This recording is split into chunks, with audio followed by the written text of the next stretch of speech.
Hi there, Sanbonani Molweni. Welcome to Fix channel. If you're here, please subscribe before the end of the video. If returning, thank you for love and support. I appreciate you. Using another same way, not another same. Say, guys, yabo drama. Mina ngibona ukuthi kule channel masihleba abazoba right benga-offendwa ilutho yilabo abazothanda idrama. Mina ngiyayithanda idrama kodwa kwezinye izinto ngiyasho ukuthi hayi lena-ke sifake amahloni-ke lena-ke sifuna umgodi wokucasha ngoba iyasithusa nathi. Ade ngiyelaphaya uthando nesithembu ngilunguza. Khona into ebengifuna ukuyithola njalo guys, ngenzelani na ngithi niyangithuma ngizophendula udade lo othi this is too personal kwifamily yakamseleko. Angazi ukuthi ubesho yiphi ingxenye because akaqedanga. Yima ngikutshela ukuthi kuba too personal kumndeni wamseleko kanjani. Lapha yamseleko ngoba bona ba run ibhizinisi and ibhizinisi labo libukeka liphumelela. Liyaphusha ibhizinisi because baku season 7 okusho ukuthi leli bhizinisi selisebenze iminyaka ewu7. Kunalo muntu-ke okuthiwa u-content producer. Ngesikhathi thina sila ngiyayikhipha ngaphandle izinto ezingahloniphi, ngiyayikhipha futhi ngaphandle izinto ezehlisa isithunzi. Ngesikhathi thina sila sibala-ke u-1, 2 no-3 ovele kuthando nesithembu, u-1, 2 no-3 ovele kwizingane zesithembu. Bekhetha ukuthi-ke lapha yana lapha u-content producer uthatha ama-notes. Yazi ukuthi ama-notes ani? Ama-notes okuthuthukisa ibhizinisi. Liphi ibhizinisi? Uthando nesithembu, i-TV show, kanye nezingane zesithembu, i-TV show. Ngisho bengama bonke-ke beme kanye kanye begcwale ulayini besiphendula imibuzo bethi lokhu esikubuka laphaya ku-TV iyona reality. Cha, sizobatshela ukuthi ayikho i-load shedding engqondweni kuthina. Sizobatshela mabengami. Ngisho kuthiwa kube wenza i-tell all sibe nemibuzo esiyibuzayo sizobatshela. Yazi ngani? Angithi bafana nathi. Banezinto abayikhethayo ukuthi lezi umphakathi awuzazi, lezi abangazazi. Social media lezi umphakathi awuzazi, lezi awungazazi. Ngeke-ke i-TV show ayihlanganisi ngisho inyanga eyodwa. Yabo i-TV show ayihlanganisi ngisho inyanga eyodwa egcekeni lapha eMzumbe. Waye ngibale egcekeni eMzumbe. Egcekeni eMzumbe ukuthi kunamakhosikazi amathathu. Kodwa bona beyamakhosikazi asegcekeni elilodwa bobathathu. Asazi ukuthi baphila kanjani. Kwi-TV show nje siza la eza khona ngokohlelo le-director we-show no-producer wayo nomndeni ne-briefing abanikeze yona nokuthi-ke i-South Africa itheni besukela ku-season 1 okokuqala ngoba u-season 1 ubusithesta ukuthi sizothanda noma sithandi ukuqhubeka sibabuke. Sathanda-ke.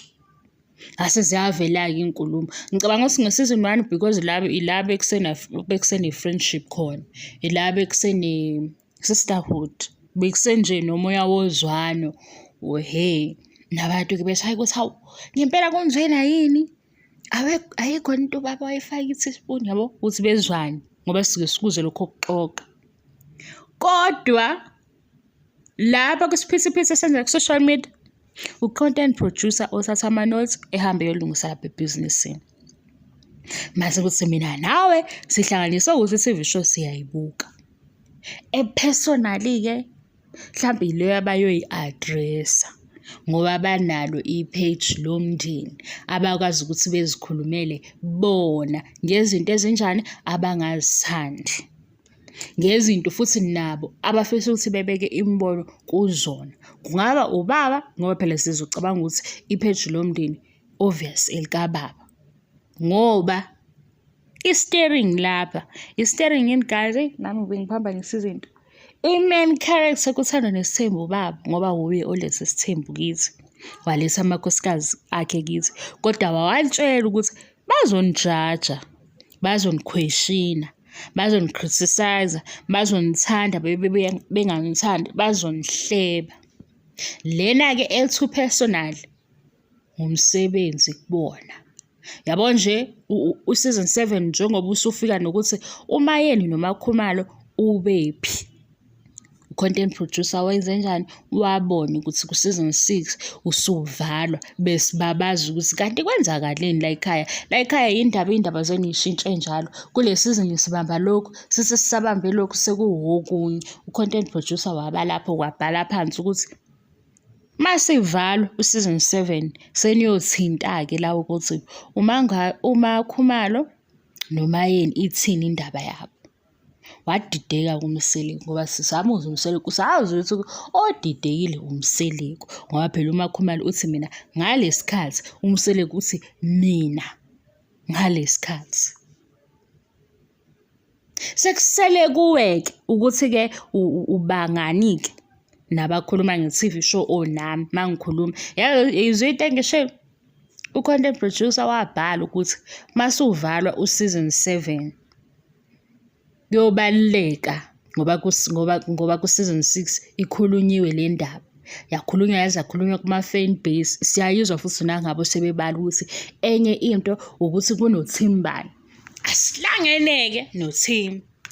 Kodwa inkinga yoThim ukuthi bafuna ukulawula abafana nami.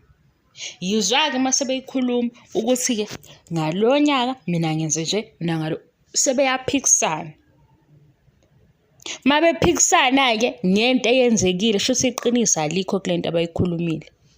Ukuthi ubani okhuluma iphutha phakathi kwabo bobabili asazi. Ngoba iqiniso into engeke uze uyiphikise njengokuthi ingane yaMseleko yokuqala uSneh, undodakazi uMafungase uSneh. Ngeke ukuphike lokho ngoba kulotshiwe kunjalo nje. Kodwa mase kuhlangana inkulumo omunye ethi wena wathi mina ngathi anikhulumeni iqiniso ukuze ngazuphikisana uyabo. Mina mase ngifika ne-review ke ngikhuluma ngeke ngikubone ku-TV show. Eyomndeni nebhizinisi labo no-content producer uhambe ecosha u-content producer ngoba ngisho nezinto ze-culture abayifaka laphaya. Khona esike sabezwa ku-social media bekhuluma ngazo ukuthi hayibo ezinye izinto uMseleko ziyamdida. Mase kufika isizini elandelayo nanga uMseleko ese-addressa lezo zinto. Shuthi kuyaqondana yabo, yaqondana. Kube ukuthi ku-social media kubhaliwe kwathiwa uma ngabe kade yaphekha uma ngabe akasekho kunjani. Mase ibuya enye season ethi uma ngabe kulabo bathi-ke ngihambile sengikhona. Wobani labo? Yithi labo. Kanti why nifuna sibuke i-TV sibhoreke njengani? Suthi uyabhoreka. Mina ngifuna kube ne-drama, ngifuna mina kubuzwa ama-security kuthiwe ama-security aweze lana. Nangu mangabe sebilisa amanzi ashisayo. Mangabe ufuna ukubilisa abani ngamanzi. Kubizwa ama-security. Mase-ke kuyavalwa-ke. Mase kuyashiwo kuthiwa hayi mangabe ubengabilisa amanzi ukuthi khona afuna ukumbilisa ngamanzi. Ubebilisa amanzi nje ufuna ukuyifakela inyawo ukhathele. Ileyo drama esanganikwani ngoba phela ngifuna idrama lesihambisana nokuthi hayibo into enjena kithiwani eshiya nathi singazi. Mase ngixoxayela kuzoba ngokuthi uyathanda noma awuthandi. Cha ngiyathe namhlanje ake ngithathe lolu suku ngi-address le comment section ngoba comment section nami sengididekile guys. Kodwa-ke ona amalona laba abafunda iy'ncwadi engithi nike nibalalele laba benza ama-book reviews nike nibone ukuthi omunye usesothandwa emphakathi naye kufanele kunikeze lowo muzo ukuze nawe uyithande le ncwadi akutshela ngayo ukuze uzoyifuna maye ekhuluma ngalama characters asencwadini. Yebo. Uma futhi ekutshela nge-author ukuthi yayibhala umqondo waye kuphi usuke sethi hamba wena uyothenga leyo ncwadi. Nangaphake ku-TV show. Kuyenzeka ukuthi into engiyikhulumile mhlampe ubungakayibuyi. Naso uzothi hayi le ntombazane mhlampe ihleba amanga uhambe uyobabuka-ke. Ubabuke mase-ke uyasho ukuthi hawu cha unehaba-ke kodwa yabo. Ngoba usuzwe mina ngisho ngenye indlela usuyafika ngale ku-TV show akusafani nengikushilo kodwa kunjalo akushintshi. Ukuthi nifuna ukusifaka eboxini ngenxa yokuba yi-fan yokuba yi-follower ngeke yenzeke sithanda sami. Zolobe uyiphatha kabi-ke ngami. ngoba mina ngizazi ukukhuluma. Cabanga u-season 7 ngoqeda manje. Hayi, u-season 7-ke nawo unezawo sazoxoxa ngawo. Kodwa nakhona mina ngisho ukuthi ngiyakuphoqa, ngifake ejele, ngiyakukhontrola, ngithini. Yabo nje uma ukwazi ukuthi hayi kwayona le voice, ivoice enjani yale ntombazane, uvela uthi swipe up udlule. Uswipe up uswipe up udlule. Mhlawumbe uma uthi hayibo kwakuyi-voice enjani le ntombazane enezwe elimbi kanje udlule bawudinwa lokho. Because manje wena usuke ube nezinto ezinjani zi-offenda wena. Mase zi-offenda wena ufana nami zizongi-offenda. Kanti mina dololo. Kodwa into engayithandi ukuthi mhlawumbe usuzongenza sengathi ngomuntu ongahloniphi. Ave ngihlonipha Nkosi yami. Ngiyayithanda idrama le yaku-TV. Phela ngiyithanda idrama ku-reality ukuthi ningaphathani kahle nixabane angiyifuni leyo nto angihambisani futhi nayo. Kodwa ku-TV phela i-TV mayisinike yonke i-taste. Asize ukuthi usawoti ufakiwe, ushukela ukhona, uyabo? Onke ama-spice akhona. Ukuze yenze njani? Iqhubeke. Uma kuthelwe kakhulu amanzi sesiyazi ukuthi hayi cha ngeke-ke bakwethu. Yini indaba singasadluli la? Kade le ndaba silobu sizwe. Uma ningafuni vele ukuthi uma ukuthi akudingeki ukuthi siyazi akudlulwe kuyona, kodwa ningakhuluma izinto eziwu-half. Ngoba uma nikhuluma izinto eziwu-half siyanizwa. Ukuthi hayi lesi sitori asiphelele noma siqale ekuqaleni ukuze sizophelela. Senze njani lapho? Ngoba silalele sizokwenza njani? Sizokwenza i-review. Buka nje ngale kwingane zesithembu. Kwizingane zesithembu indaba yenhlawulo. Khona inhlawulo kuthiwa iphumile. Kodwa futhi izingane zesithembu ku-season 2 ayisekho inhlawulo ephumile. Manje ngase ngiyibuza ukuthi ingabe abazali banephutha yini? Kunenhlawulo ekuthiwe iphumile izingane zesithembu. Kodwa sesibuya ku-season 2 sekuvela ukuthi uMpumelelo akenzanga lutho. Le yenhlawulo ephumile beyinabazali leyo conversation. Into esengiyibuza yona, ingabe nabazali sebekhuluma iphutha yini? Ngoba ngeke lo omunye umndeni uthi kukhona esikutholile bebe bengakutholanga. Sekuvelani lapho-ke ukushayisana kwani kweqiniso ukuthi khona iqiniso elingekho. Sekuvelani-ke lapho ukuthi i-reality show i-TV show kuphelela lapho. Khona-ke khona vele-ke kuba nento ethi hawu seku-actwa kwi-reality show, kuya-actwa kwi-reality show. Ngoba ngitshela ukuthi kwenza kanjani kuthiwe sizokwenza njengasekuqaleni sikhokha ama-damages kuphela. Okusho ukuthi ama-damages abe sekhokhiwe. Kwenza kanjani mase sibuye ku-season 2 awasekho ama-damages akhokhiwe.